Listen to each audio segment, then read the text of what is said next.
The final warning.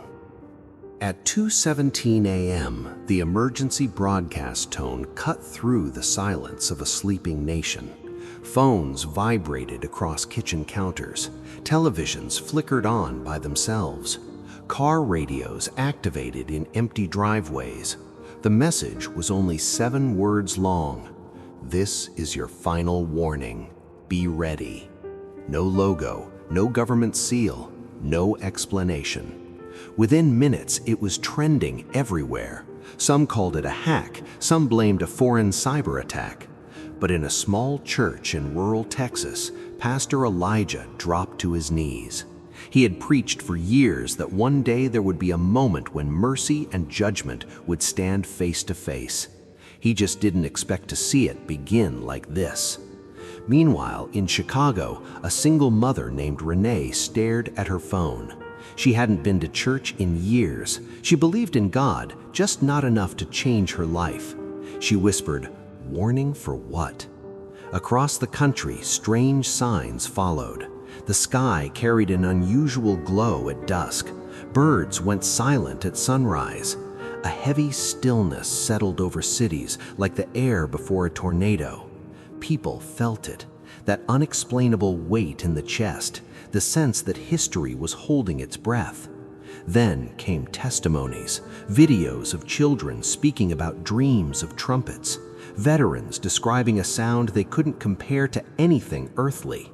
Astronomers admitted there were unusual cosmic disturbances they couldn't explain, and pastors who had once softened their sermons suddenly preached with tears in their eyes. This wasn't about fear anymore, it was about urgency. Elijah stood before his congregation that Sunday, voice trembling. The Bible says no one knows the day or hour, but it also says there will be signs. What if this is mercy? What if this is God giving us one last chance before the door closes? Some repented right there. Others walked out, rolling their eyes, mocking the emotion, because warnings feel inconvenient until they become reality. On Thursday night, it happened.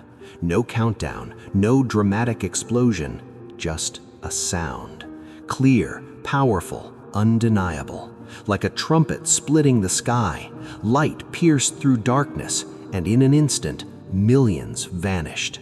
Worship leaders disappeared mid-song, elderly believers gone from hospital beds, a prison inmate who had found Christ 2 weeks earlier, gone.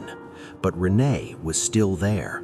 She fell to her knees in her apartment, the memory of that message burning in her mind. This is your final warning. Be ready. Tears streamed down her face as sirens echoed through the city. News anchors struggled to speak. Governments declared global emergencies. But deep down, people knew this wasn't an invasion. This wasn't technology. This was prophecy fulfilled. The final warning had come, not to terrify, but to give one last opportunity. Because God's heart has always been mercy before judgment, love before wrath, invitation before separation. Now imagine receiving that message tonight. Imagine the stillness in the air. Imagine realizing this isn't just another headline. The final warning isn't about predicting a date. It's about examining your heart.